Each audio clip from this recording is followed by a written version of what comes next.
Hey, Pardon My Take listeners, you can find every episode on Apple Podcasts and Spotify. Prime members can listen ad-free on Amazon Music. On today's Pardon My Take, we have comedian Jay Pharoah. Awesome interview with Jay Pharoah. We got him to do a couple impressions. He actually just kind of did them. We didn't really make him. Yeah, it was in the flow of conversation. But really cool conversation about his career, SNL, other things. We have Hard Knocks. We have playoff basketball, hot seat, cool throne, guys on chicks. It is a Wednesday show. Before we get to all of that, Pardon My Take is brought to you by the Cash App. We're always brought to you by the Cash App because we're in the Cash App studio right this second. It is the easiest place to send money to your friends. It's also the safest. You don't want to be sending grubby, disgusting money, handing it over right now. Corona's still out there. You need to be going digital. Get digital with it. Get digitized with the Cash App. Links directly to your bank account. Super, super easy to use. And we love, love, love the Cash App. They're the best. Go find them on Twitch, find them on Instagram, find them on Twitter. If you have a cash tag, they might just give you free money. But you have to have a cash tag. It's also fantasy football season. Don't be the loser who doesn't pay up. Pay with the Cash App right away. Super easy, instant. Just do it. Bang. You are paid up. You're not that asshole that everyone hates. Yeah, I'm talking about you, Kyle. Fucking pay next year. All right, and of course, when you download the Cash App, enter the referral code BARSTOOL. You get $10 for free, $10 to ASPCA, so go download the Cash App right now. Do it from the App Store, Google Play Store today. Get the Cash App. Okay, let's go.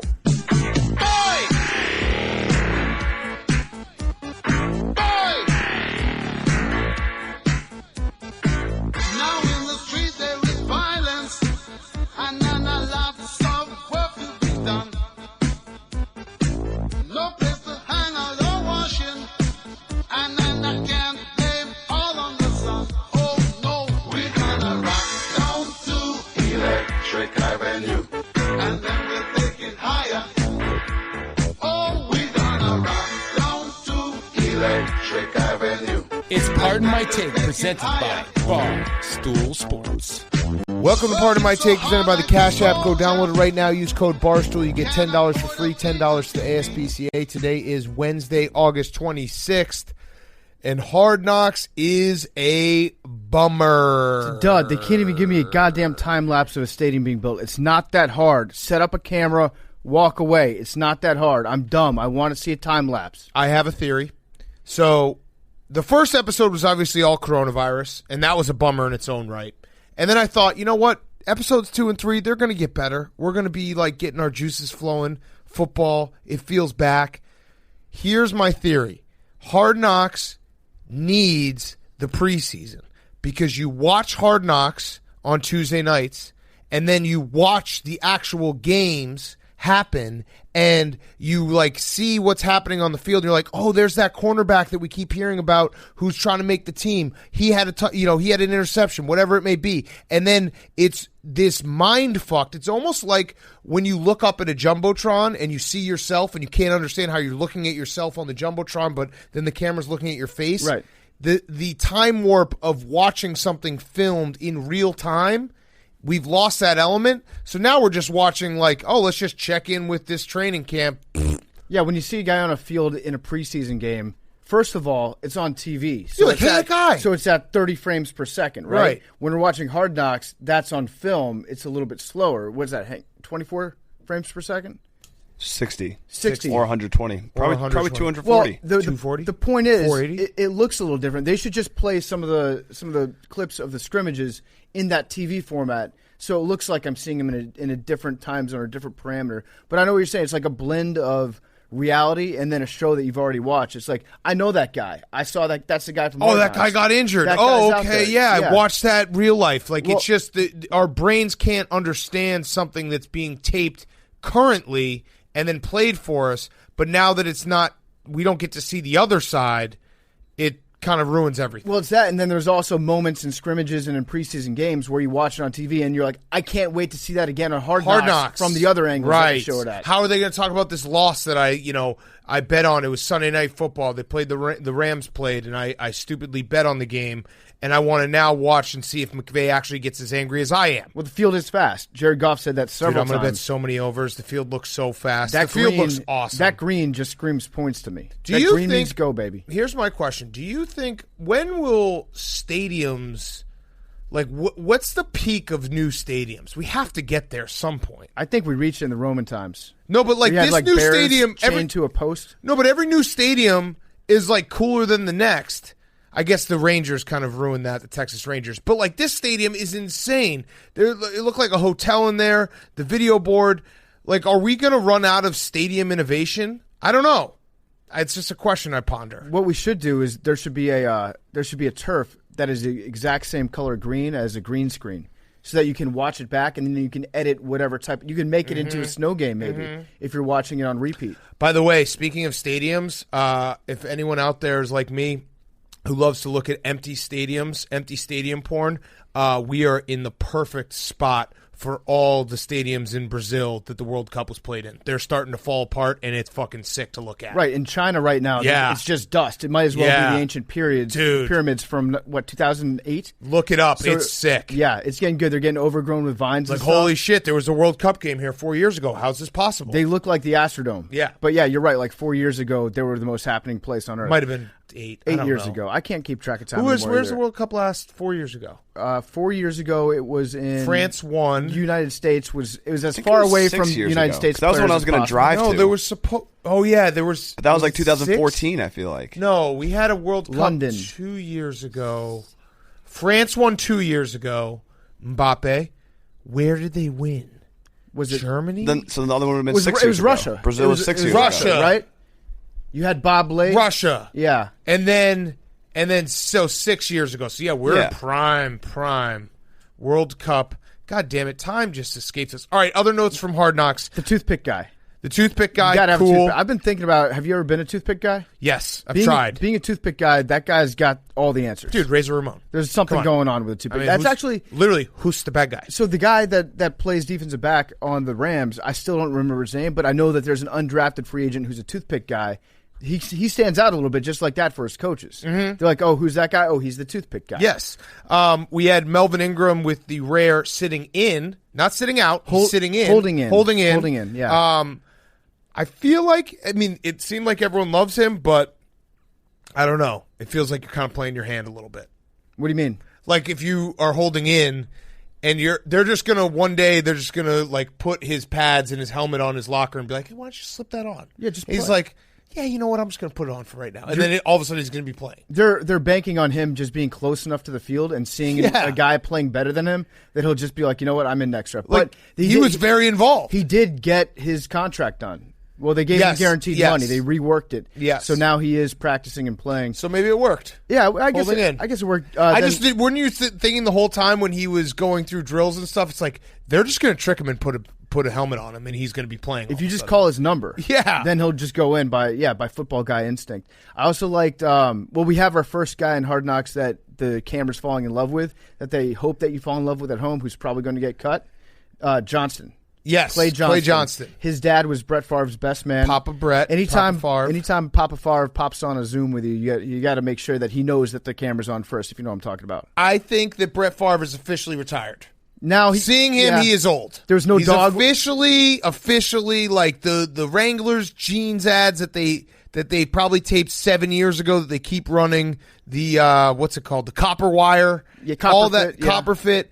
All those old ads that made him look like he's still young. This was the first time I saw him. I was like, and he even said it. He's like, I think Clay Johnson was like, you look like $1 million. He's like, I feel like 5. He's like, yeah, dude, you actually look like 5. Yeah, it is the first time that we've seen him without a golden retriever next to him, or without him like throwing a pass to a 17-year-old. Right, and his arms weren't busting out, and he just had gray hair. So I'm going to call it, Ed Werder, you can leave Mississippi. It's over. Brett Favre has retired. Does Bus Cook have any more clients, or is it just Brett Favre? I know he was Jay's agent. Yeah, I think he's got a bunch. Yeah, it's got to break old Bus's heart. Yeah. Finally not getting any more calls for him. Tyrod Taylor, the cuck god, they brought that up, how he got cucked by Josh Allen, then got cucked by Baker Mayfield, and now he's about to get cucked a third time. By Justin Herbert. Hot in the streets now, though, cucking. Yes, yeah, it is. True. By the way, I'm standing up for cuck rights. Enough cuck shaming, okay? It happens. Oh. People get cucked.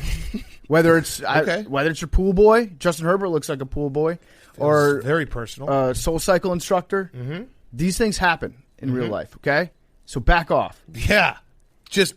We're not bringing that up for any reason. Just back off. Just back off. I mean, I think that there's been an overload of cuck shaming going on recently. Yeah, just back off, guys. Shit happens. It's not a big deal. What, Billy? And don't cucker shame. Yeah, right. If you're the one who's fucking, right. Don't shame. Right. It takes 2 to tango. Mm-hmm. 3. Well, it's not you. Billy's not breaking up a family. No. He fucked a MILF over the weekend. And a frog. All right, Hank. No, he didn't. All I was gonna say, I think I just kind of realized this is Billy's totally gonna tell me to cut that later. We're not going to. I think part of the reasons, like obviously the COVID stuff, but I think the fact that there's so many NBA and NHL playoffs, like my dumb brain thinks it's April half the time because I think that lends part of like it's still not, even though it is preseason, it's August, it's like gearing up for football. The fact that there's all these other sports on, like. It doesn't quite feel like it's preseason football. It's a great point. It is something that the NFL would do to another sports organization, though. Like, have their games bleed into a season that's not typically theirs just to dominate the spring. But it is true. Like, by late August, usually, either your baseball team's in or out. You kind of have a feeling about that. And then it's like, all right, it's football coming up. Well, wait a second. Have we just been had for the last 10 years? Has Hard Knocks always been like this? No. We've just been so starved. I think the Jumbotron thing I was talking about, where you watch it happen in real life, you're like, oh shit, dude, how did they get that in there so quickly? That is cool, but Hank brings up a good point. Hard Knocks is a lot better when you don't have any real sports to compare it to. Yes. All right, so we do have real sports. Let's talk about it. The Jazz and Nuggets, let's give some shine. People were upset that we taped before the end of the game on Sunday night.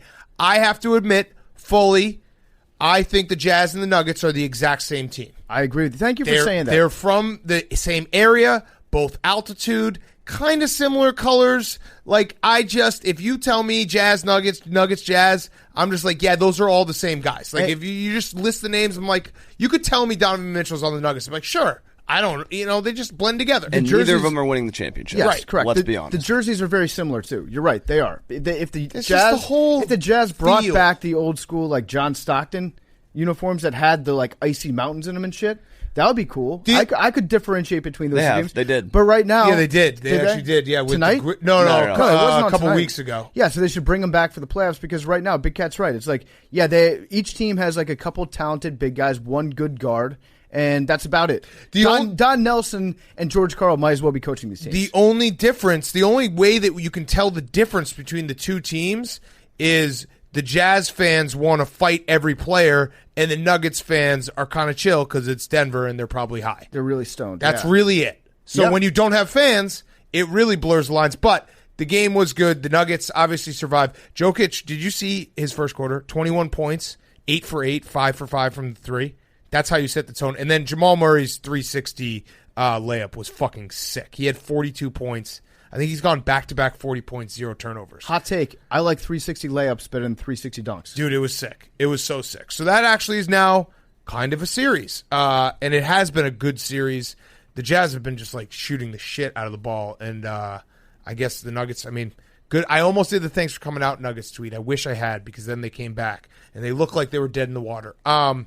We have do we want to talk about the end of the Blazers? The reemergence of playoff P? Let's talk about the end of the Blazers. Okay, it's over. Yeah, because Dame Lillard got hurt. Yeah, he's injured. Right. So he's out. He's got the Lakers shitting down their throats. This is a series that all hinged on Dame Lillard's health. Yes, correct. Yeah, fully healthy Blazers, I think, beats this Lakers team in 3. I often find myself in this spot where I have a take and I'm the only one who has anything at risk because everyone else can just be like, it was just a joke. Come on. When do you have risk with? Well, I did Lakers actually bet the Lakers to win the series, and also I said that the Lakers, there's no chance they'll lose this series, and everyone gave me shit after game 1. I just like the Blazers, and I think that Dame Lillard Blazers is a in 5. Great point guard. Blazers in 5. It's too bad that we can't see both these teams at full health. The Lakers are so much better than the Blazers. I'm sorry, Blazers derangement syndrome. It was a fun story. It was a nice story.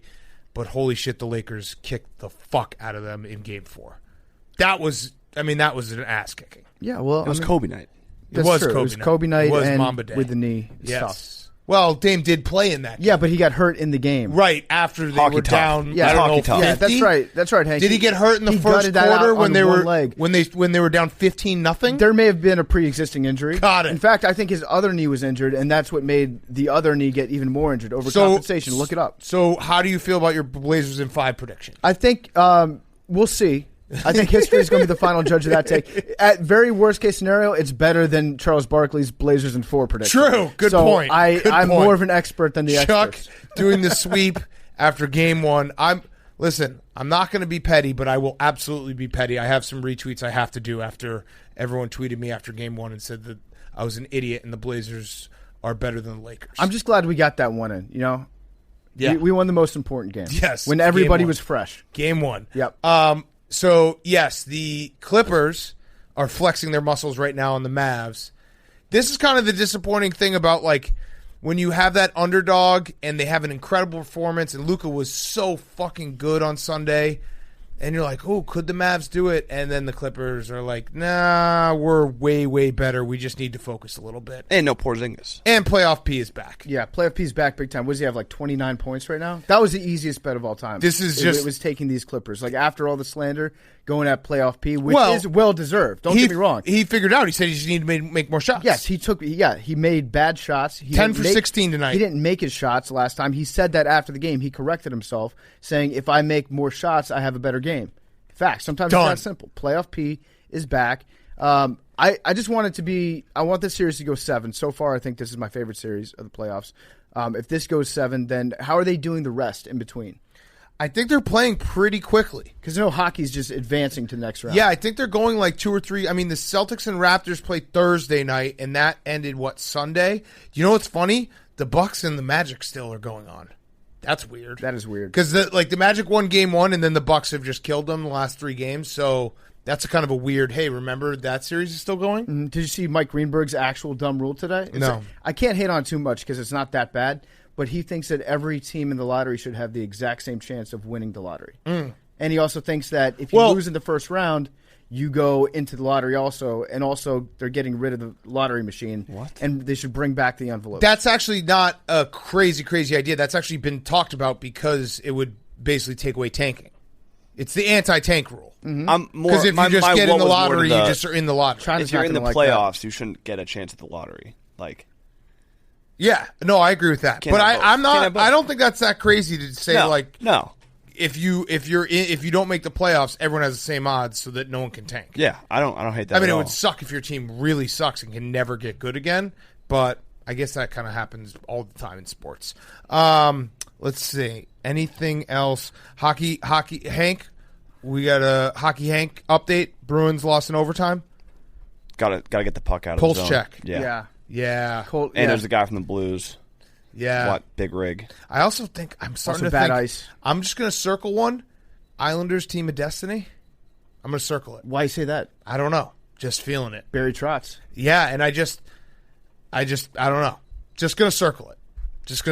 Frank Borelli's going to be very upset that I said that, but I'm going to circle it. We have also more football guy news from Joe Judge today. Oh, Joe really? Judge is a football gift that just won't stop giving. He did 2 different things today. One, he said that he wants to take Daniel Jones' red jersey off. Just pop his pads a little bit. Just get him hit. Let him know that he's playing football. I like that. That would be an all-time Belichick disciple move if he did that and then Daniel Jones had an AC joint injury. Yes. I did see that Joe Judge has support from Bill Parcells, so mission accomplished there. Yep. You did a good job of getting the old school football coach that's angry all the time to say, I like how he's coaching this team. Right. If you had a 90-year-old substitute teacher with George Patton's deceased heart in his chest, Bill Parcells would be like, that guy knows how to win. He's doing it. Yeah. Get rid of one of these wide receivers. Mm-hmm. Okay. Oh, this was also pretty good. He taped tennis balls to all his defensive backs' hands to encourage them not to hold. I like that. That's the way they're going to learn. I like that a lot. I fucking love Joe Judge. Yes. And when the Giants go play poorly and he gets fired after a year, it's going to be even funnier. Yep. All right, let's get Hot Seat Cool Throne going. Hot Seat Cool Throne is brought to you by Bud Light. Both on the Hot Seat and the Cool Throne this week is our friend Gardner Minshew. Bud Light is on a mission to make Gardner Minshew the top pick in fantasy. If you pick him in the first round, you can win a case of Bud Light. Tweet a screenshot of your pick with hashtag Bud Light Minshew Draft, and hashtag sweepstakes to enter. On top of that, if you win your league with Minshew, you could win an entire season's worth of Bud Light. Holy shit. I actually love this deal. Head to Bud Light Social to learn more. So go right now, hashtag Bud Light Minshew Draft and hashtag sweepstakes. If you draft him in the first round and you win your league, you can win Bud Light for an entire season. That's a lot of pressure on Gardner Minshew.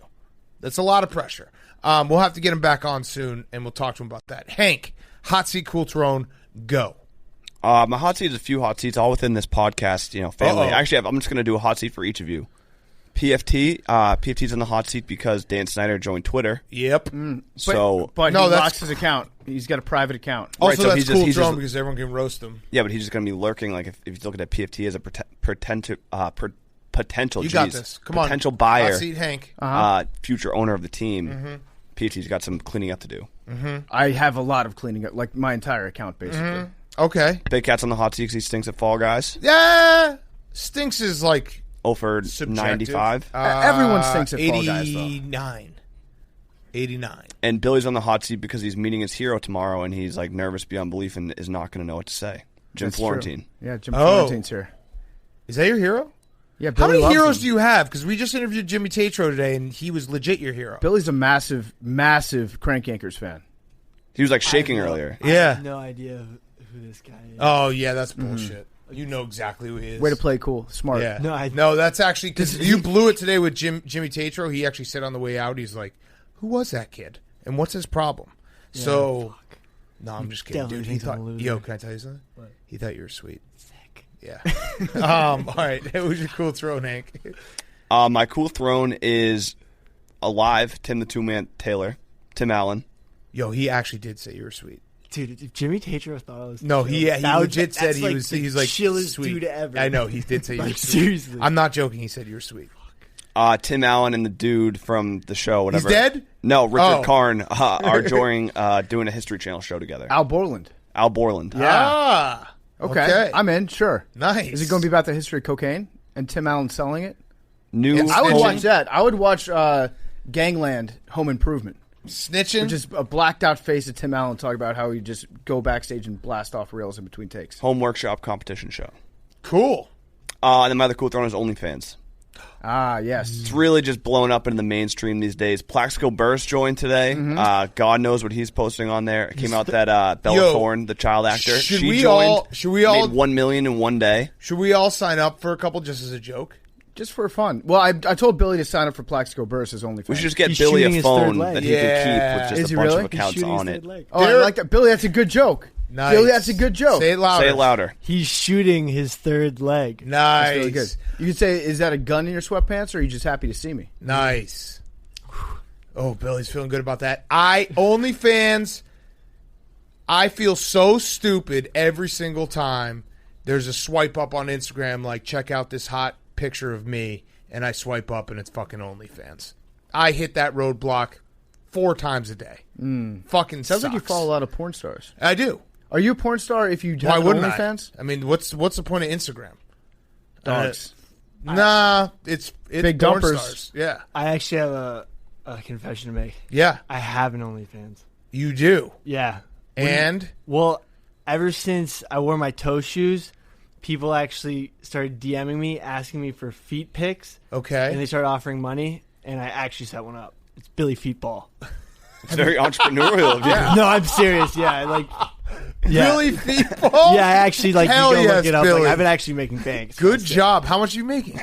Like a good amount here and there. No, tell us the truth. How much are you making?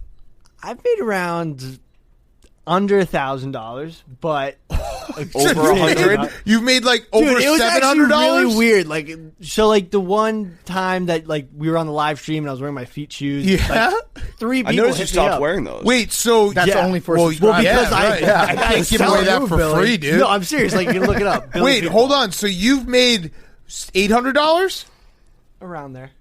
And so what are just these selling pictures feet of? pics Are they- to are they dudes. feet pics or are Billy they other Feetball things? feet They're pics. just foot pics. Turns out. Can I see like one of the requests? Let me see your feet, Billy. Where's my phone? Oh my God, this is incredible. Good job, Billy Feetball. You're going to get a lot of Ahead of the curve, subscriptions. yeah. I know. Here, yeah, OnlyFans. Are people like, hey man, can you? Do they make you put stuff on it? No, just legitimately pictures of my feet. Like, do they have little you sock pose? puppets on the toes? No, I just like make sure the pictures lighting's of good. My feet. So do you just pop off a pic? Like you get out of the shower, boom, pic. Well, shouldn't you set up like tiers too? Like no, dude, $1,000 for the full feet, dude, like it's actually extravaganza. Like, look, all right. 3 feet, a foot fuck you. Okay, this is oh my god, this is so weird.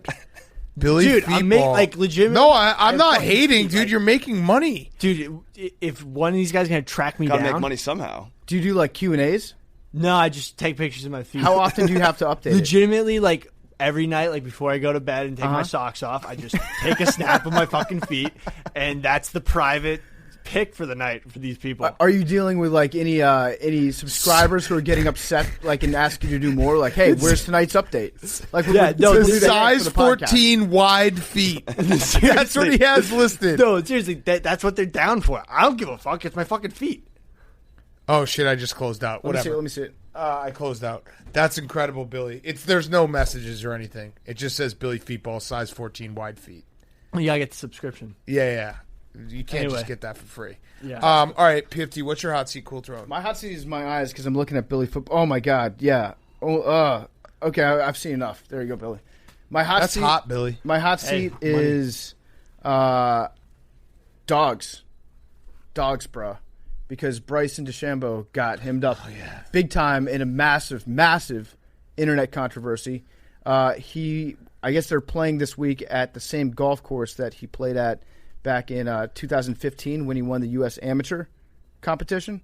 And so he took a picture with their golden retriever. Trigger is the name of this dog. And he said, this dog, Trigger, was here and helped me win the Amateur Open back in 2015. Well, record scratch, it turns out that Trigger, the sweet boy, was born in 2017. Uh-oh. So either Ryan Lochte owns this golf course and the dog has been 1 year old for the last 5 years. Uh-oh. Or Bryson got hemmed up trying to chase some internet clout, like a dog chasing its tail, got caught big time. I even did some research on this dog, Trigger, because I was like, maybe it's one of those, like, maybe it's an UGA situation where there's a Trigger 1, Trigger 2, Trigger 3.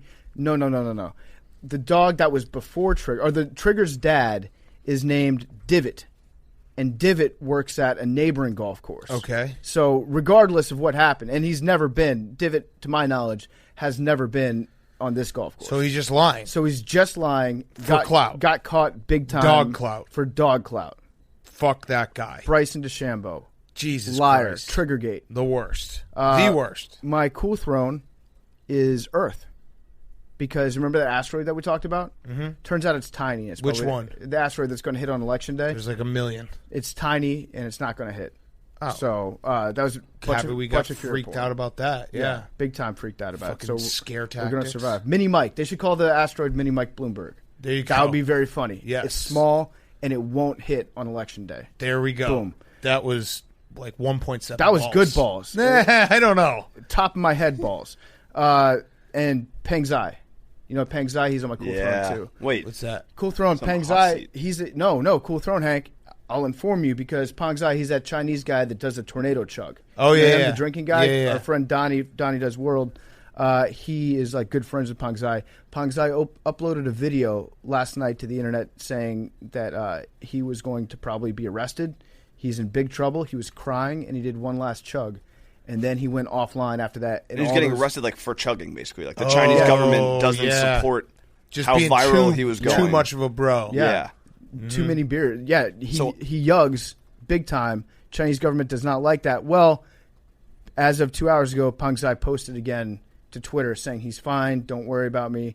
I'm back. I'm good. Totally wasn't arrested and brainwashed by the Chinese police to go back online and say that he was wearing a LeBron James jersey. He was very excited, saying how great China was. He actually wasn't, but I'm saying this could be like Peng Zai might be brainwashed now, and he's now like sent back with a green light to create content that is more China friendly. So just keep an eye on that. I can't imagine it's hard to brainwash a dude who just chugs for a living. He's just drunk as shit. Yeah, just get him drunker. He can eat a lot too. He's just got that. We should get him a He's built zillion different. beer shirt.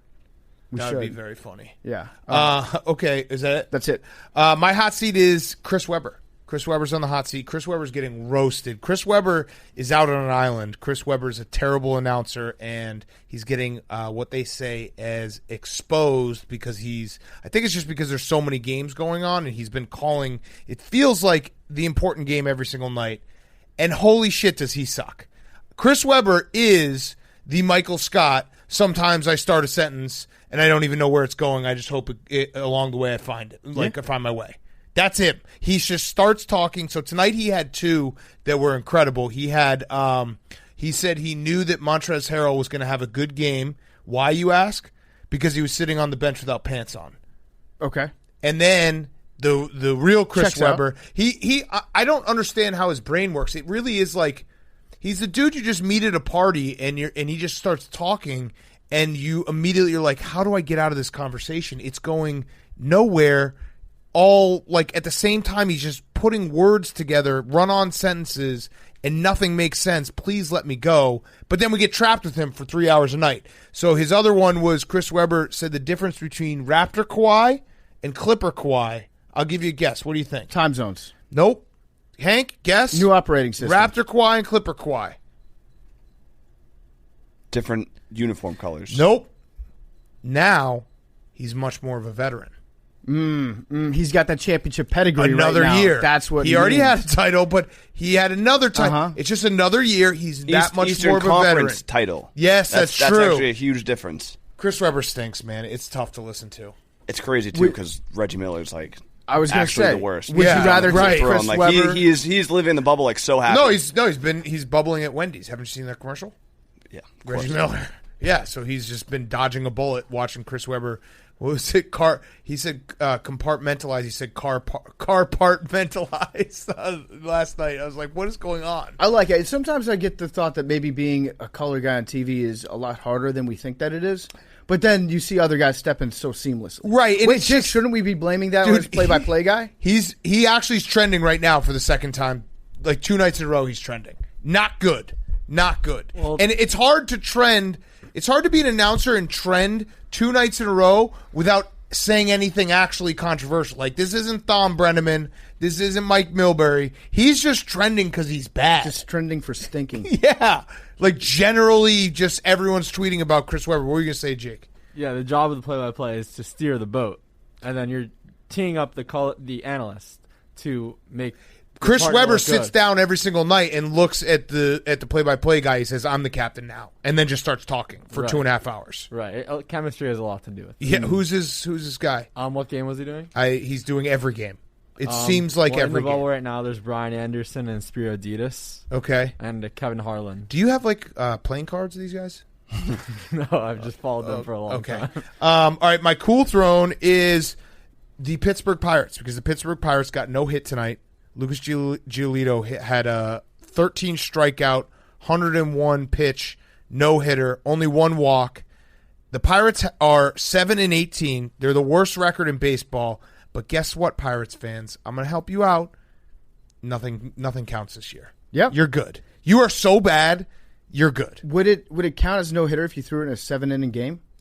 I don't know if there's rules for that. That would be sick. What if you had a pitcher that could go out there and throw 150 pitches, like a Max Scherzer or something like that, and you pitched him both games of a doubleheader, and you did a double no-hitter back-to-back. That would be, and then they'd be like, this is only the 15th time this has ever happened. The first 14 times were Satchel Paige. Yeah. Every single time. 101 pitches, though, no-hitter, 13 strikeouts. That's fucking impressive. That's pretty good, yeah. That's really good. I don't think, I can name a couple Pirates. Can you name any Pirates? Andrew McCutchen. Yeah, they might be the least nameable team. All I got is Josh Bell and Gregory Polanco. Chris Archer. There we go. Okay. But it's tough when you just start listing Pirates. You're like, wait, Barry Bonds. No. Yeah, no, there's no one on the Pirates. How many years do you think the Pirates could go drawing 40% attendance, never making the playoffs, obviously, and still be a functional team and not have their owner have to sell? Because I feel like in Pittsburgh you can get away with a lot. In Pittsburgh, you're giving the citizens of Pittsburgh a reason to drink during the daytime in the summer. That's what the Pirates are there for. But the Pittsburgh has long ago figured it out. If you have every single team have the exact same colors, fans will show up watch the Pirates suck, and just be like, Stillers. Yeah, and if they'll just look at the uniforms and be like, Stillers? If they happen to be good, then most of the people in town are already wearing those colors. They're like, yeah, I support this team. Yeah, right. Whatever. So they should just, I feel bad for Pirates fans, but at least you have the coronavirus pandemic and this season being weird, so it doesn't count. The Pirates should just sell Steelers jerseys. Yes. Steelers jerseys with their players' names on the back. They probably sell more. Yes. Billy, take us home. My hot seat, the spicy seat, literally, is chicken nuggets. McDonald's is coming out with spicy chicken nuggets, and I think that's really cool. So why is that your hot seat, though? That is cool. Because they're hot. Oh, your butthole. The McNuggets. My butthole. They give you a hot seat. Exactly. Okay. And that is cool. That's awesome. Spicy nuggets sell all the time. My cool throne is milk. Chase Winovich went off on a total rant about how much he loves milk and how much cows are beautiful. He played for Jim Harbaugh. Exactly. So he just went off on a press conference today about how much he loves milk and how his cousin's a dairy farmer. And I thought that was really cool. All right. Billy, you're going to get a cow soon, aren't you? Maybe. Chase Winovich is a pretty sweet dude, huh? Yeah, he's pretty cool. I actually have a theory about Billy. He hits all the things. Plays football. Sweet hair. Named Chase. Cool. I have a theory about Billy. I came up with this. We hung out with him at Rough and Rowdy, Billy. Yeah, he bleached his hair, though. My theory, though, is that Billy might be related to Kirk Cousins. Because Billy tweeted out earlier today, what was it, Creed's greatest hits? What'd you say about it? Well, I said Kirk Alexa. Cousins is definitely a toe shoe guy. Oh, yeah. Oh, he is. Oh, yeah. What'd you but say he's too about much of a pussy to get an OnlyFans account. Yeah. You won't, Kirk. What'd you say about Creed? I like Creed. And what did Kirk Cousins say? You tweeted something out. I said, Alexa, play Creed's greatest hits. Yeah. So this was 4 years ago. Kirk Cousins tweeted out famously, nothing hits like being in the weight room when Creed's greatest hits comes on. You know what? Creed's good. So is Nickelback. Yeah, I'm just saying you guys both cook your meat like assholes. I think you might have some of the same blood. Hey, I've said before, you look like if Kirk Cousins was like a Paul brother. Jake, you're the long lost Paul brother. If Kirk Cousins' dad cucked their mom. Well, we don't cuck shame here. That's right. We don't. I'm just saying you might be related to Kirk Cousins. Well, I'll have to look into that. Look into it. I actually kind of buy that. Yeah. I like that. I think that's racist. No. Saying two people who look like it's incestuous because we're white doesn't mean that we look. No, alike. It's not because you're white. It's everything else. Okay. It's the Creed. It's the steak. It's the toe shoes. Not being a very good quarterback. Yeah, hair, all the above. Facial structure. Whoa. Yeah, all these things when you add them up. Yeah, you know what? That was a lot. All right, you're wearing a fucking shirt of the state of Minnesota right now, Billy. You're Kirk Cousins. You're Kirk Cousins. You are Kirk Cousins. All right, let's get to our interview with Jay Pharoah. Awesome interview. Awesome interview. Before we do that, a word from our friends at Cross Country Mortgage. Cross Country Mortgage, America's crazy good mortgage company. They've been doing it since 2003. You're probably sitting here right now and you're saying, mortgage? I can't afford a mortgage. That's a scary word. Well, guess what? It's not when you use Cross Country Mortgage because they're here to help you. I used to work in real estate. I know that mortgages might be something you're afraid of, but you'd be surprised how many of you out there can stop throwing money away, renting every single month, and actually start building some equity, some personal net worth by getting a mortgage, by buying a house, by having that American dream. And Cross Country Mortgage is here to help you see that through. They can make it easier for more people to get the financing they need to own a place of their own, especially first-time home buyers, military vets, and people with less than stellar credit. They're licensed in all 50 states and offer a broad portfolio of traditional and niche loan products. And when people buy a home or refinance, they want speed, and that's what Cross Country Mortgage delivers. They deliver fast closings with a highly efficient process. In most cases, underwriting is complete in 24 hours or less. Listen, if you're thinking to yourself, I can't afford a mortgage, you should at least check them out, ccmlens.com/take. Check them out, ask some questions. They'll help you. If you are sitting there and saying, maybe I should refinance, is now the right time? Just check it out. Start finding out, because guess what? All the knowledge, that's the power here. If you're going to sit on your ass and be like, oh, well, I can't afford any of this without even asking questions, you're never going to get ahead. So ccmlens.com/take, ccmlens.com/take. I was on a call with them a couple weeks ago. They are truly a mom and pop shop. Really, really good people, down-to-earth people, and I can guarantee that if you hit them up at ccmlens.com/take, they will help you out. They'll at least get you some more information. Make sure that you know exactly your situation. Even if you're not ready to buy a home now, they'll get you on the right path, tell you what you need to do to buy a home and get that American dream. CCMLENDS.com/take, CCMLens.com/take. Go to CCMLens.com/take to learn more about your future home buying experience. That's CCMLens.com/take to learn more. Cross Country Mortgage LLC, NMLS 3029, Equal Housing Opportunity. Go to crosscountryMortgage.com for licensing and disclosures. Okay, here he is, Jay Pharoah. Okay, we now welcome on a very special guest. It is comedian, actor, former SNL cast member, Jay Pharoah. He's got a bunch of stuff coming out. You're a busy, busy man. You have 2 Minutes of Fame, which is out right now, video on demand. You have How to Fake a War out right now, video on demand. And then Bad Hair that will be coming out October 23rd. I guess the first question is, how are you like the busiest guy in the world right now when it feels like there's no movies coming out and you got 3 of them? I mean, dude, I've seen weirder stuff in 2020. We just saw Meg Thee Stallion, who is 5'10", get shot at by a man who has not finished puberty, who is 5'1", and people think she's lying about it. So there have been more crazier things that happened 2020. I personally just feel like the blessings, as far as I go, are just showering down because I'm so appreciative of everything that has gone on. This whole COVID, whole pandemic, I've gotten a chance to sit down and really evaluate some things and really be thankful. And that's why I think, to answer your question, there's so many movies happening right now. Just because I'm thankful. If I was pissed off, there wouldn't be any movies. Karma. So Karma got you all these movies. Karma got me the movies. Now, I mean, Karma didn't film them with me, but I filmed them back then, so. So in what order should people watch them? Because you just gave us 3 good things to watch. So is there a preferred order that we should go in? What makes you the most money if we watch it? Yeah. Look, man, I got moments, I got fun moments in all these movies that are coming out, man.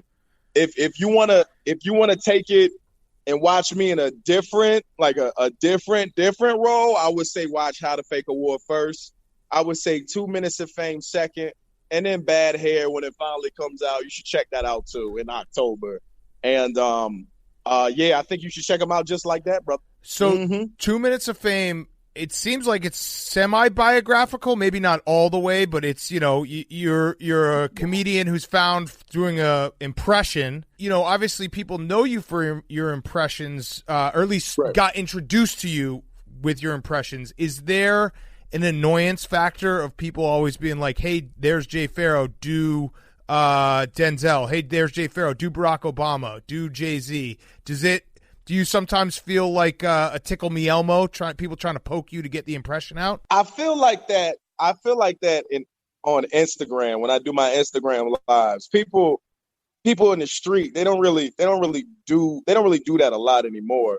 It doesn't really annoy me anymore. It did for a moment, but I had to recollect and think about why people were coming to see me anyway. You're coming to see somebody. I bought a ticket to come see you because you've done something that I enjoy. So as an artist, it is your job to be able to deliver that happiness to a person. So if somebody came to my show and I didn't do Denzel Washington, they'd probably be pissed off. So of course I'd have to do that, but that's not the bulk of the act. So I've learned how to use impressions to just bring people in to what I'm really trying to talk about and really trying to do. Yeah. Because in the material, you can see who I really am. And maybe before you couldn't see it because it was more character driven or whatever, but now it's just like me talking about life and just sprinkling in the impression. So I don't take it for granted at all, and I don't get pissed off. I just accept it. I'm like, hey man, you want to see it? It's fine. You're gonna get these. I give you some Eddie Murphy at the end, but you're gonna get these jokes. You know what I'm saying? It's a Jay Pharoah gateway drug. You get hooked on Jay Pharoah, and then you give everyone the you get hooked on the impression, which is probably like cigarettes or weed, and then you give them the hard stuff. Then you get coke, and then I'll give you that, and I give you some 8 balls, I might get Percocet, Molly, whatever I have that day. I love it. Before you know it, you're like robbing your parents. You're taking money out of their purse to go buy tickets to a Jay Pharoah show. Yeah, all I did was see a Jay Pharoah show, and now I'm addicted to everything. Yeah, I like that. Is that different? I imagine that's almost got to be harder, I would think. Maybe you can correct me, but if you're doing a show where you're sprinkling in the impressions, you can't have the impressions end up being the punchline. You have to actually work on, what the close of a joke might be. Whereas before, if you just like knock a Will Smith out of the park, then that's the laugh, right? People are laughing at that point. You don't actually have to worry about, making your point or bringing the audience back into the joke that you're writing. Right, because it doesn't matter. It's like it doesn't matter if you're just doing an impression show. Like, and I respect artists that do that. Like, there's a few people that just go out there and they do an hour of impressions. I don't know how the hell you can consistently do that. Because earlier when I was first starting, that's what it was. Like that's what it was. I would have voices and I would have them talking about current events. That's what I did. I would have like Bernie Mac talking about Justin Timberlake whipping out Janet Jackson's titty, or you know what I mean, some shit like that. It was just whatever was happening at that time. That's what it used to be, and it's different now. I don't say it's harder, bro.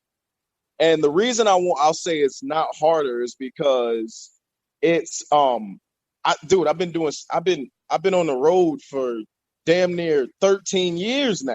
You know what I'm saying? So I'm used to the stage or whatever, but it's hard getting through your act when you have somebody who constantly yells out something for you to do. And it can throw you off if you do not have the skill set to deal with it. So what is that skill set? Do you then just in turn start making fun of that person directly? Yeah, you gotta call them out. Say whatever. Like, address them and get back to regularly scheduled programming. Other comedians, like, if you're on the stage and somebody is heckling you, like, nobody wants to get heckled, my G. Like, you wouldn't want to be at a freaking zoo and you shoveling elephant shit and somebody and somebody coming past you and they be like, hey man, hey, you got some shit on your pants. Well, bitch, I'm shoveling shit. Okay? Yes. I'm a shit shoveler. That's what I'm doing. So nobody wants to be heckled no matter what, but I will tell you that if you heckle me, be prepared, because I don't have jokes. I have disrespectful statements, and that's what I say. Yeah, I love it. I disrespectfully say shit. Yes. I want to go back to the beginning real quick with you, because you're from Chesapeake, Virginia, right? The Tidewater area. Chesapeake, Virginia. Yep, 757. Okay, so I want you to tell me who you think is the best athlete to come out of Southeastern Virginia, because there's one correct answer and then there are two very good answers. Okay. The best athlete to come. There's like mad athletes that came from like my area. Yep. You got BJ Upton, you have Plaxico Burress, you have Michael Vick. Justin Upton? Well, I assume Justin Upton because BJ Justin Upton. Marcus Vick. Allen Iverson. Yeah. You have Alonzo Mourning. You've got there's a lot of people. So to be safe, I'm gonna say AI. That's the right answer. I'm glad that you said that. The good answers and then the good answers, Vick Mike Vick and Marcus Vick. Yeah. No, it's Mike Vick and then Bruce Smith would be another good answer too there. But yeah, Bruce Smith Lawrence Taylor came out of my area too. Oh, I didn't know that. I forgot about that one. I would put him above. Yes, that's Bruce probably Smith. the correct But answer. people don't talk about how good Allen Iverson was at football too in high school. He's like a legend down there, right? Yeah, I didn't. Well, shoot. I didn't even know that Allen Iverson played football. Look, that's the difference between Chesapeake people and Newport News people. We call Newport News bad news. Mm-hmm. That's what they call that. You stay away from bad news. So I was in Greenbrier with all the nice with the rich white folks. So it wasn't none of that. I wasn't really thinking about what else Allen Iverson was doing, but I will tell you, he's one of the greatest basketball players that we have ever witnessed, with some of the quickest handles and some of the best, most precise pivot movements ever. Yeah, I feel like AI is one of those guys that if he came along 10 years later and Twitter and like highlights were more widespread, we'd appreciate him even more. Not that we didn't appreciate him then, but like, you know, when James Harden does something and it's slow-mo and puts on Twitter, you're like, holy shit, that needs to be AI more. Oh yeah, they definitely need to do that, man. Just to how quick the man was. He's so quick. He was so freaking quick. And look, good dude. Good dude, gives back to the community. You don't hear a lot. You don't hear nothing. You don't hear no negative stuff about AI. AI is good. He's a good face for the Tidewater area, man. I would definitely say that. So for sure. So you had I mean, I guess it was kind of public breakup with SNL afterwards. You said that, you know, you weren't so happy with how it all ended. Have you repaired that at all, or are you just? Did I say I wasn't happy with how it all ended? I saw an article that says Jay Pharoah disses Saturday Night Live after firing. Yeah, and that's where I'm gonna correct you right now, because those people that put out that article, which is clickbait. The headline is clickbait. I didn't say anything in that thing like, oh, you know, it was. Yeah, it was. You know, I diss. I didn't diss. I did not diss anybody. What I said, and I will say it again. I'll reiterate what I said. At a certain point, you can be put in a box for doing one thing when you might be multi-talented and you might not get a chance to show those other talents just because you've already been typecast or put in a box. Hollywood does that. Everybody does it in Hollywood. They take what they think you are and they try to perpetuate that, but you might not be that. There might be so much more to you, and you're not getting a chance to show those skills. That's all I was saying. That's not even close to a diss. Yeah, that's not even close to a diss. So we're going to fix that headline because that happens to everyone at SNL too, or a lot of people at SNL. You see the same characters over and over. You're this guy, you're that guy. All right, so we're going to fix that headline. Fuck Variety for saying that. You were wrong. Except Jay Pharoah doesn't diss him. You do understand we have to get our clicks in too. So Jake, when you write up this interview for the blog, put Jay Pharoah disses SNL on Part of My Take, and then in the body we'll correct it. We'll make sure that people know. Listen, the real reason I asked, Jay, is because I was hoping that you were like, yeah, it didn't end great, and then you could get to be such a big star that you then go back to host, and then you intentionally bomb just to fuck them over. That would be cool. That would be cool. Why would I do that? For fun. Just to be like, haha, fuck you guys. F you. All right, Lord. All right, Lord. I can't read. I'm sorry. Oh, we going on live? I can't read. I'm sorry. I can't see the lines of the sketches. Oh, I missed another joke. All right, so we corrected. He would be so pissed. Yes. So, all right, so that dream is dead. So we corrected it. What was who's your favorite person to work with at SNL? Cast wise or host wise? Why don't you both? All right, cast wise, you know, it was me, Bobby Moynihan, love him, Taron Killam, Vanessa, me and Pete work with each other sometimes. Loved working with Keenan. A lot of the other players, you know, I mean, everybody was dope to work with, but the people I was closest to on that show had to be Bobby, Taron, and Vanessa, because I came in with that class. Yeah, everybody else was newer.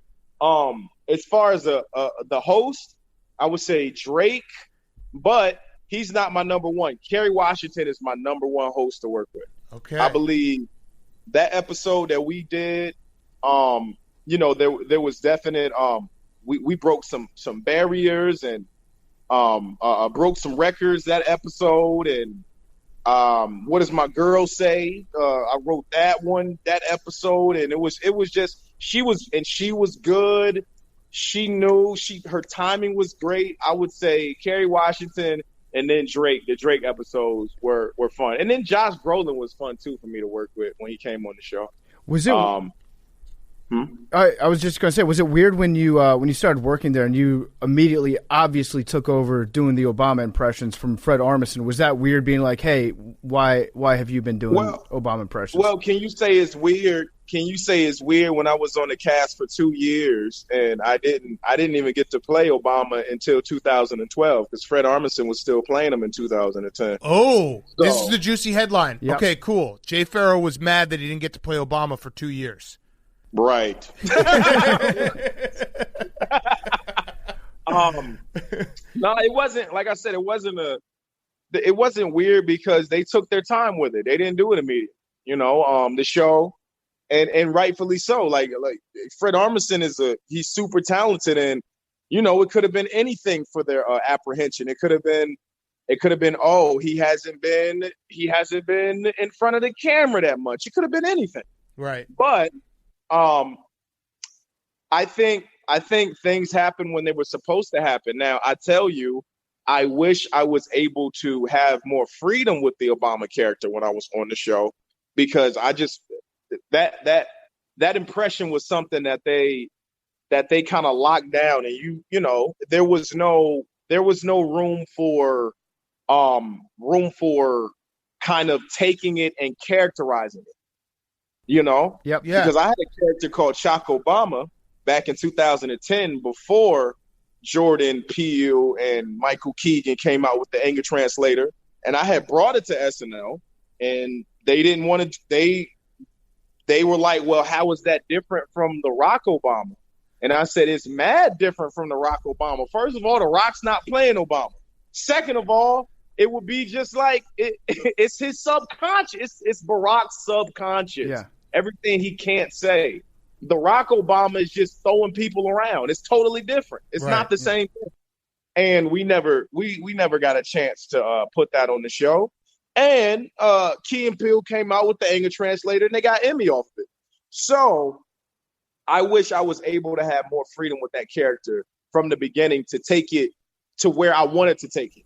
And, and maybe I couldn't articulate it well enough. I don't know. I was 22, man. Yeah. Come on. Yeah. You know what I mean? I got that show when I was 22. Right. How does that work? Are there, speaking outside of the SNL environment, are there turf wars over, which impressions you can do? And then, if somebody else starts doing an impression that you're known for, you got beef with that guy? You mean you're talking about on the show, right? No, outside of SNL. Just in comedy in general. Look, there are a few people. I wouldn't even say a few people. There are some folks out there who view being an impression as a competition type thing. Like, I gotta compete with yo, man. I do this. Why you do it? I'm not that person. I don't give two shits if you do a Denzel Washington impression, or if you do a Cat Williams impression, or if you do a Jay-Z impression. Because first of all, I know that my skill set is so elevated that you're not going to be able to touch it. Second of all, even if you do one better than me, I still have 200 other ones. So it's not, I don't feel ownership to any of my impressions because I'm more than that. I'm an actor, a comedian, and a rapper who can do impressions. Mm-hmm. And from that narrative and from that aspect and that regard, you as an artist will not take any money away from me if you do the same thing, because I have my fan base and I know my skill set. I'm confident in myself, and there's no point for me to go back and forth with you unless we're on Instagram Live and I'm with my friends and we just having fun and we going back and forth with impressions, because I've done that. We've done that, but there's no animosity with it. There's not man, you do Denzel, I do Denzel. It ain't none of that shit. And for people who think like that, those people have probably still been in the same position for years. Yeah. Mm-hmm. Yeah.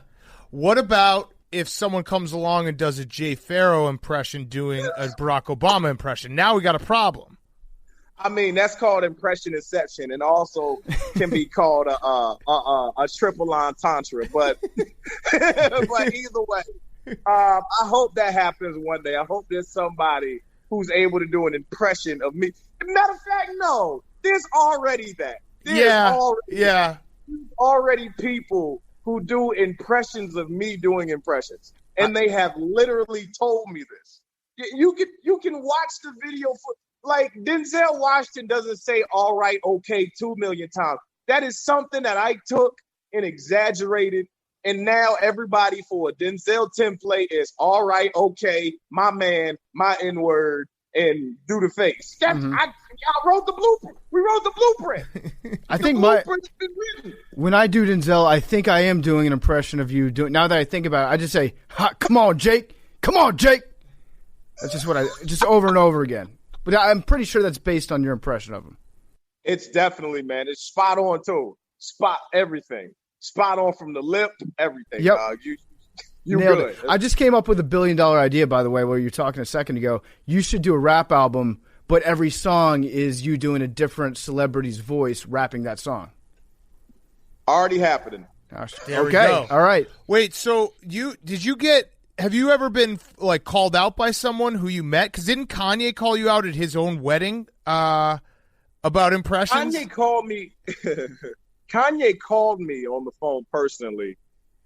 But when he did the Made of America Festival back in 2014, and I had just done the MTV Awards, he got on stage and said, I called Jay Pharoah and told him about his impression.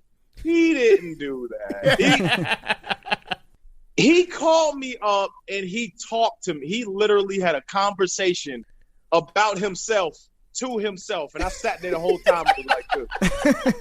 Did you do the Kanye voice back to him? Because that would have been incredible. Hell no, I ain't do a Kanye voice back to him. I said, shoot, if people got mentioned, I ain't, no, hell no. Hell no, I ain't do it. Yeah, I probably good. Look, I am not a person, unless the person asked me to do the impression, I'm not going to do it like, yo, man, hey, Jay, I got a sick impression of you. Hell no. Right. No. So Kanye called me and he talked about himself for 15 minutes and he went off. And then that was it. And then I saw him again at the SNL 40th. And he said, I remember him. He was with Kim Kardashian. And it was me, Michael Che, and it was my agent, Adam Genovesian. And we were sitting there conversing with Kanye. And 2 minutes into the conversation, he breaks off and just goes, okay, me and Kim are going to go fuck. Goodbye. I was like, well, Kim, I've seen her fuck, but you. It was just it was so weird and obscure, but people like that, man.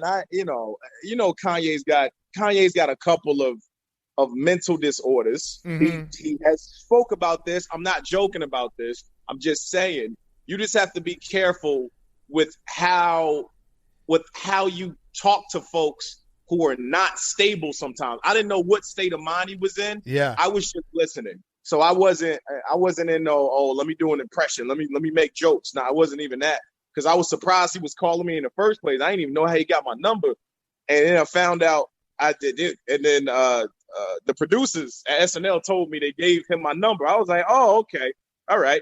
Well, I know not to give certain people my address. Yes. You know what I mean? I had one last SNL question. It was maybe the most relatable moment of your SNL career, and it wasn't a sketch. It was at the end of the show when Scarlett Johansson ruined the Mayweather Pacquiao fight for you, and you visibly, I assume you had it on DVR, and you were like, what the fuck? Like, I was saving that for after this. Is that what it was? You were saving it? What happened during that time? What was it? Yeah, I think I knew. Did I not know who won? Well, she goes up and she's at the end. She's like, "All right, thank you, everyone," and she's like, "And congratulations to Floyd Mayweather, who apparently won." And you're just like, "Oh fuck, are you serious?" And you like visibly. I remember that moment, and I remember seeing it back, And I remember Wiz Khalifa putting both hands on his face like Macaulay Culkin in Home Alone 2. Yeah.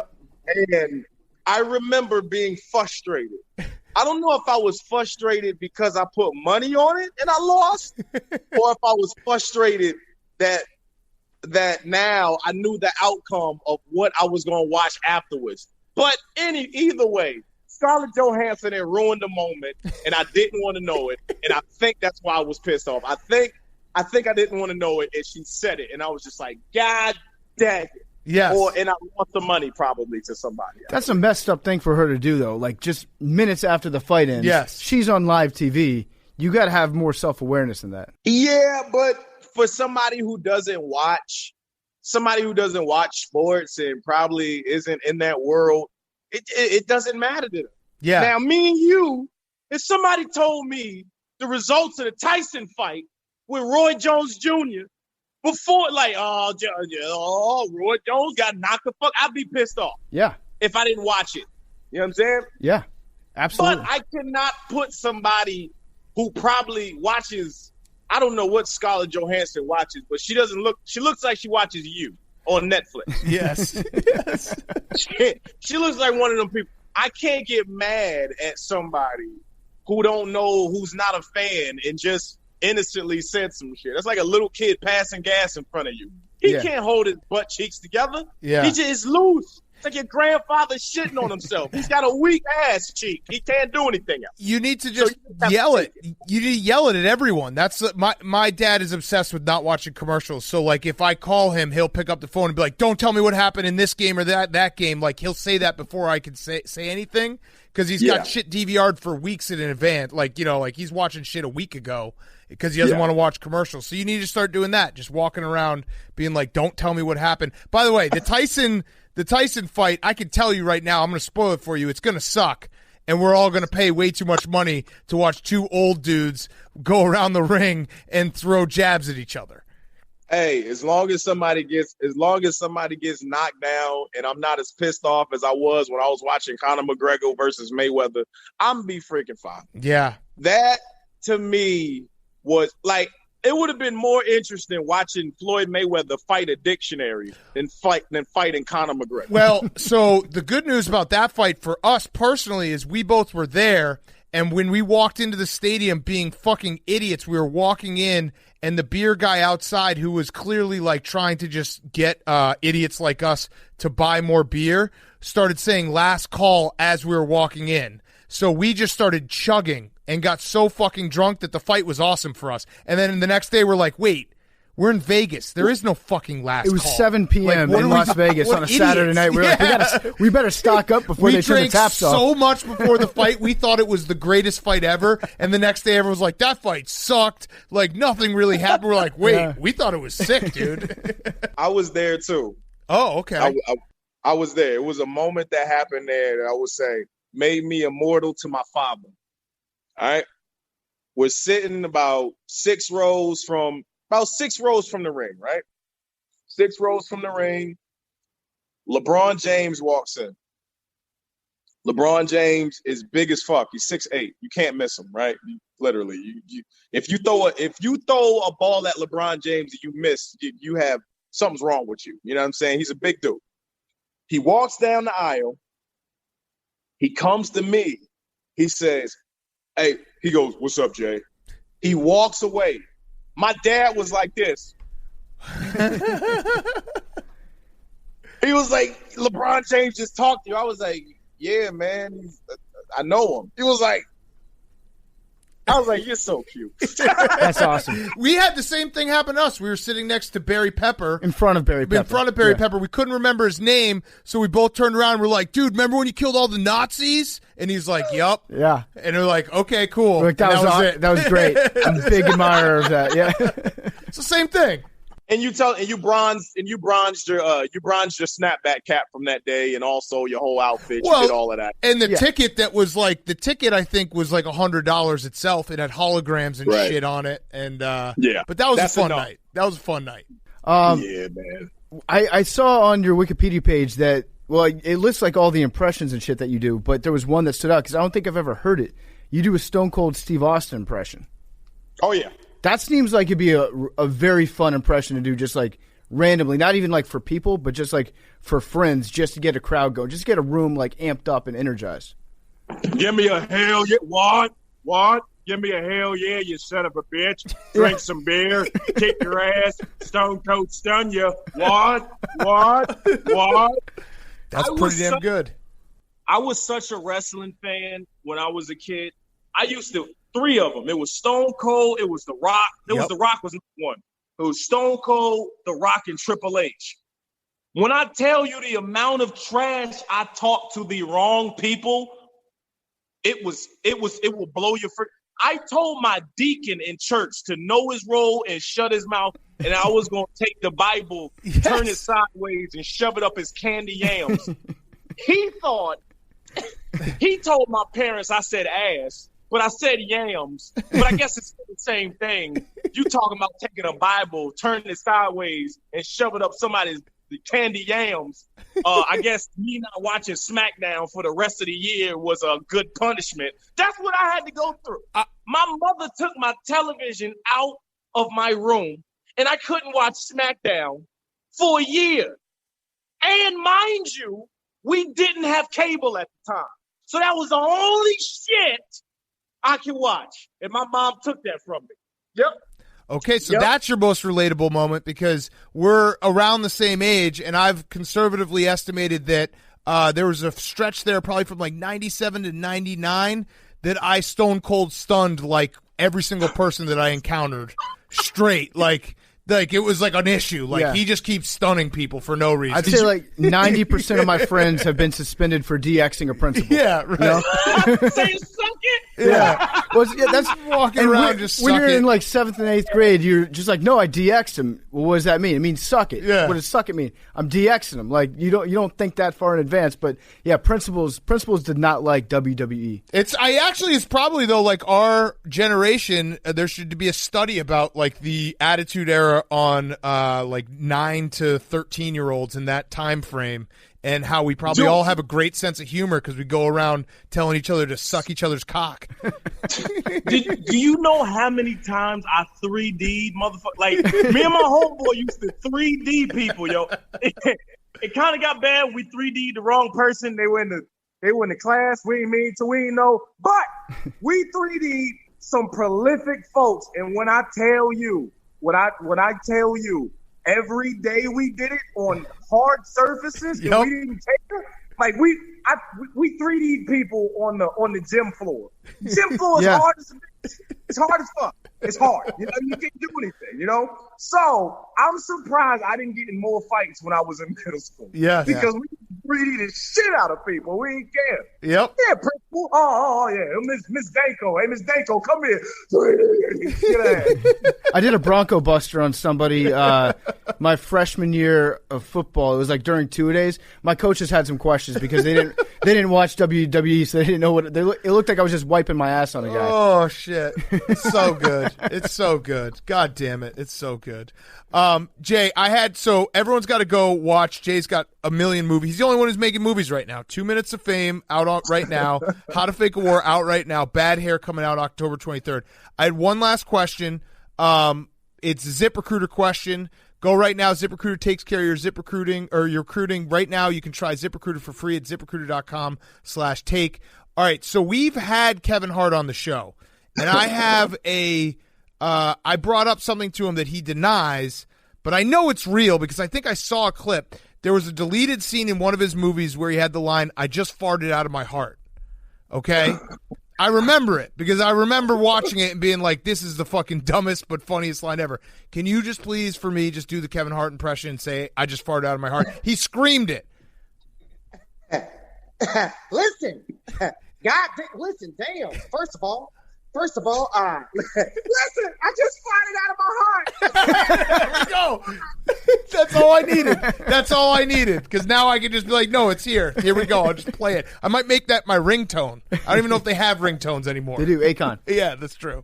I had one last thing because one of the funniest things to watch, and you talked about growing up in a certain part of southeastern Virginia with all the rich white guys, right? So right. watching Dave Chappelle, Richard Pryor, and I'll say probably Eddie Murphy. Those were the three guys I think do the very funniest corny white dude voice impressions. Between those three, who do you think is number one? Jeez, man. I would say now just because he's still doing it. I would say it's between Eddie Murphy and Dave Chappelle. But Dave Chappelle, he wins because he's active. If Eddie Murphy was actively doing stand-up right now, I would say his. Oh, you son of a bitch. Right. But to answer your question, the person who has the best white guy voice is me, motherfucker.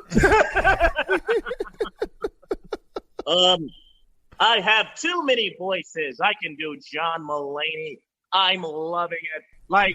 Listen, I have the best white guy voice, and I'm going to take the crown in my next special. I kid you not. I love it. It's such an easy way to make me laugh. Every time I hear that, it's just so fucking funny. Yes, absolutely. Absolutely. Well, Jay, this has been awesome, man. We really appreciate it. Everyone go watch Jay's new movies. Like I said, you're the only one who's making movies, so you're going to just get everyone to watch it, which is going to be great. This is now perfect for me because I've been looking for something to watch. So I'm definitely going to check out 2 Minutes of Fame this weekend. But thank you, man. We really appreciate it. Thanks for having me on, guys. Yep. Appreciate that. And also, we'll cut the part where you said you hate SNL and Lorne Michaels can go fuck himself. Right. That's exactly what I said. Yeah. All right, man. Thanks so much. That interview with Jay was brought to you by 3Chi. 3Chi is the leader in hemp-derived cannabinoid products. They sell a wide range of hemp products. They've got CBD, CBN, CBG, and CBC vapes, lotions, and tinctures. All their products are the strongest hemp products on the market because they use more cannabinoids than just CBD to help you achieve the effects that you're looking for. They've got CBN, CBC, and CBG. 3Chi has products designed specifically to help calm you, help you focus, make you happy, help you sleep, and soothe aches and pains. All you have to do is go to 3chi.com. That's the number 3chi.com to shop for 3Chi's CBD, CBG, and CBN tinks, vapes, and lotions. Use promo code PMT at checkout. Receive 5% off your order. You have to be 18 to purchase. Go to the number 3chi.com. Use promo code PMT at checkout. Get 5% off your order. The interview is also brought to you by Roman. Most guys have tried different ways to last longer, but thinking about baseball doesn't always work. That's why the folks at Roman, they're an online men's health company. They're changing the game with Roman Swipes. It's the secret to longer-lasting sex. Roman Swipes are a clinically proven way to last longer in bed. They're effective, they're easy to use, they're fast-acting, but they don't require a prescription. Roman can ship swipes to you in discreet, unmarked packaging, and each Swipes package is small enough to hide in your wallet for whenever you need it. The package just goes in, it's discreet, you take it out when you need it, swipe on, go to town. They're super easy to use. Take the swipes out of the packet, swipe it on, let it dry, you're good to go. That's it. So go to GetRoman.com/take to get your first month of swipes for just $5 when you choose a monthly plan. That's GetRoman.com/take. All right, let's finish up the show. We have a little talking soccer. Messi is requesting a transfer, and it looks like Man United is going to be the place. We talked about that last week, I think. He was saying Man U or Man City. He officially requested the transfer today. The transfer request has been put in. It's a Messi breakup. Yes. I guess I'm going to have to be a Man U fan. Well, we're going to follow Messi wherever he goes. It sucks. I don't want to be, but I am a Messi guy. Through and through. If you're a Ronaldo fan, Ronaldo can never pull off a stunt like this. Loser. Imagine Ronaldo trying to leave in a contract. Cristiano won a Champions League with Real Madrid and then left. Just saying. So Messi won a Champions League with Barca. I just saw Cristiano Ronaldo was trending, and that was the first tweet I saw. That he won a championship and then bounced. Is that good or bad? I don't know what I see a lot of memes. Like this guy said how Cristiano left Real Madrid, and it's him, going out on top. It says how Messi will leave Barcelona with his head Messi down. can't do everything. Listen, Bayern. Cristiano Ronaldo left Real Madrid as a three-peat three-peat champion with a little Cristiano Ronaldo shrug. Yeah, they probably were all PKs that he kicked. PKs and headers from the six. Yeah, why can't you find out how many? Messi's probably got like $1 billion. He's got a bunch of everything except for World Cups. Yeah, he's got $1 billion of those Champions Leagues, right? How fast do you think an MLS team could win the MLS? What is it? The MLS Cup? If Messi was on their team, just adding Messi on. 2 days? Yeah, 2 days. How long does the season last? Well, the MLS 3 is days? back now, and they're starting again in September. A week tops. He's got 4 Champions League titles. Suck on that. I don't know how many Messi or Ronaldo has. I probably walked into it there, but I don't care. But probably half those are Gareth Bale's. Yeah, true. Exactly. So 4, and then he's got 6 Copa del Reys. Does Ronaldo have any of those? I don't think so. 10 La Liga titles. Should I keep going? Yeah, keep going. Won a club record 33 trophies. He's got 6 European golden shoes. How many CONMEBOL? How many islands? He's only cheated on his taxes. He's cheated on his taxes more than Ronaldo. He's better at cheating on his taxes. He got away with cheating on taxes for longer than Ronaldo did. Mm-hmm. All right, so Ronaldo has 1, 2, 3, 4 golden booties, and Messi has 1, 2, 3, 4, 5, 6. Count the booties. Fuck yes. Count the booties, bitch. Suck our dicks, Ronaldo. You bitch. We might get killed for this. Oh no, I don't. I think soccer fans are crazy, man. Can you imagine how many golden boots that Messi would have if he was Ronaldo's size? Ronaldo probably wouldn't even have one if he was. Probably Messi's wouldn't have size. soccer anymore. Definitely not. It would have been like UConn's women's basketball. It would just be, is Messi bad for football? Just ruin the whole thing. Yeah. All right, now it's talking soccer. Billy, anything that we missed on your sheet before we get to guys on chicks? Krispy Kreme worker runs donut through glazer 25 times, creates monstrosity. Woman accidentally dyes cat yellow. That wasn't an accident. That's a fetish. You pissed on your cat. That's a fetish. Yeah, you just wanted a yellow cat. You wanted to eat your cat like it was a peep. Let's see. Joe Judge, mystery radio signal from space. That's on 157-day cycle. Just woke up right on schedule. So the same thing keeps happening. Okay. Yeah, no fans. Half of the sheet is just no fans. That's a bummer. All right. Yeah. Cool. Good sheet. All right, guys on chicks. Let's finish up the show. What's up, Big Cat PFT, Honk, and your intern who definitely doesn't use steroids. My boyfriend's sister at the start of quarantine got bored and decided to get 2 baby ducks to take care of. The first few weeks they were really small and cute, but now they're fully grown adult ducks. My boyfriend got them a big swimming pool so they can swim around, and it's pretty nice. We've determined one is a male and one is a female because of their different sounding quacks and their size. When we toss them in the pool, the big duck will try to get on the back of the small duck and try to mate, but at the same time, the male will hold the female's head underwater to try and drown it. Yeah. When we first saw this, my boyfriend said to me, "This is what I'm going to do to you if you like it like that." At first, I thought he was kidding, but then he sent me a few pictures of large bathtubs and a question mark, and he keeps trying to see if I want to come with him in the neighborhood pool. Do you think he's being serious? Should I be concerned? Yeah, run away. I'd say run far away and quickly. Our resident Steve Irwin, do you have anything to say? Paltry or tricky? I recently got some chicks, and they do grow out of their chick stage, and just don't kink shame. I don't know if this is a kink shame situation. Ducks are very rapey animals, though. Are they? Yeah. They have corkscrew penises. Yeah, that's what I was going to say. Sheesh. Their genitalia are in an arms race against each other in evolution. Oh, wow. Now the males have corkscrew penises. It's really It sounds cool. like it's an arm race against itself, though, because as soon as your dick gets too corkscrew, you can't fuck anymore. That's probably why the male ducks are so pissed off. Well, they have to deal with a crooked-ass wiener. Duck vaginas are like mazes because they're trying to, it's an arms race, literally, between male vaginas and stuff.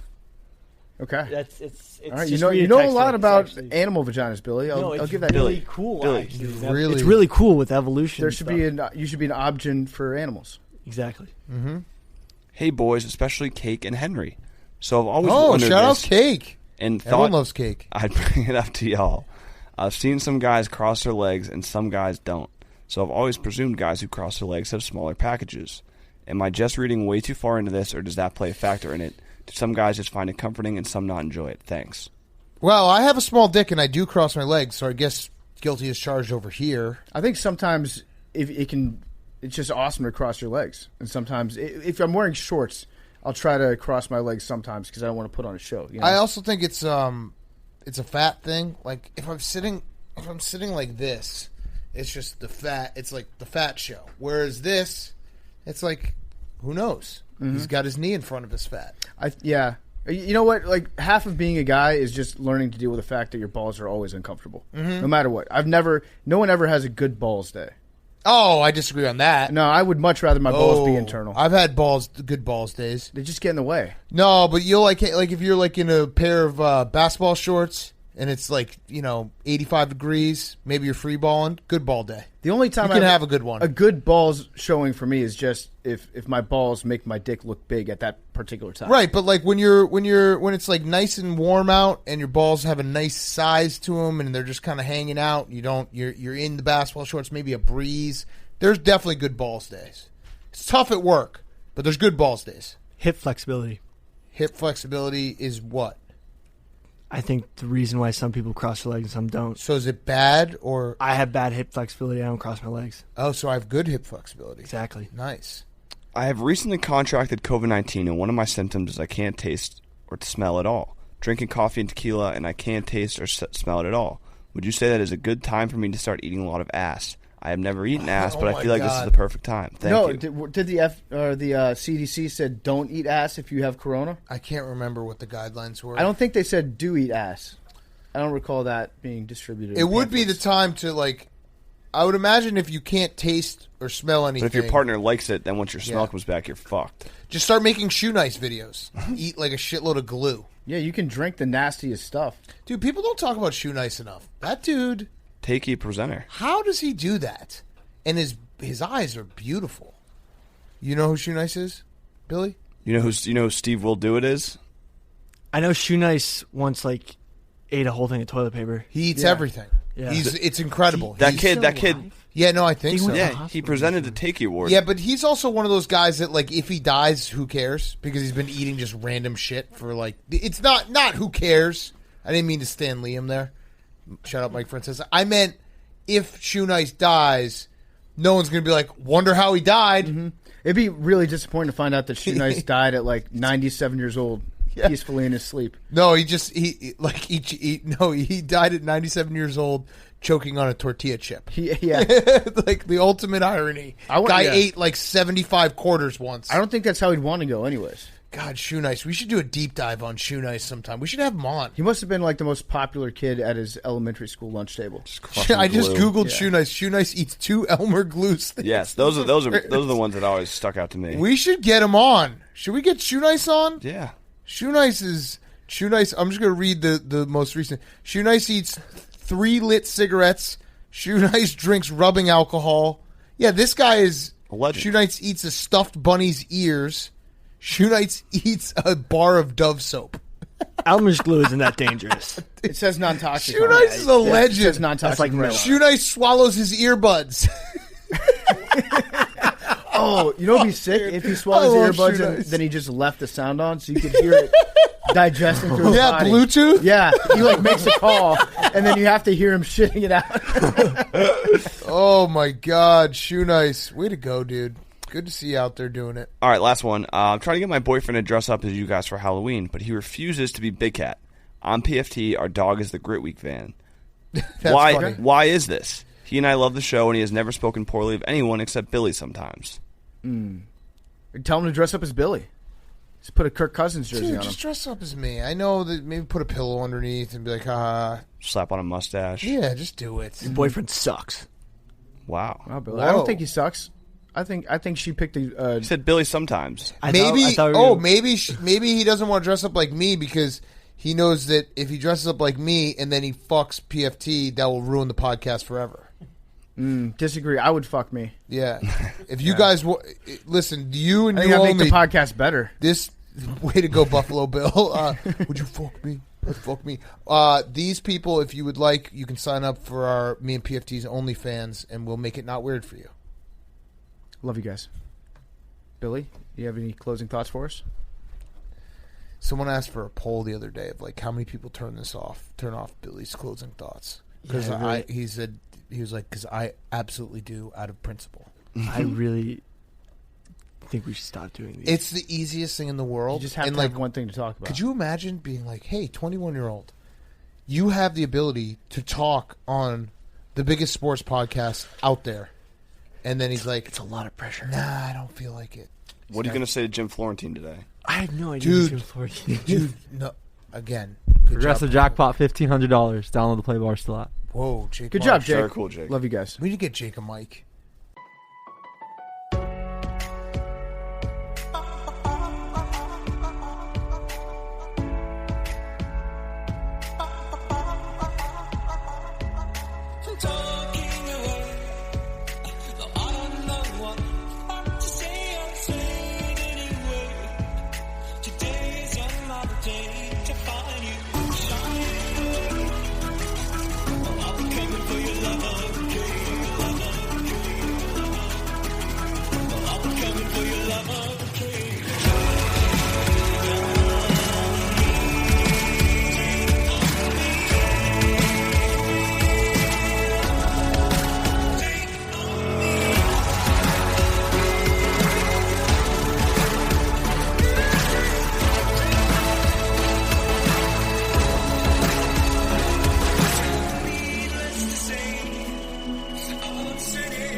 even sorry.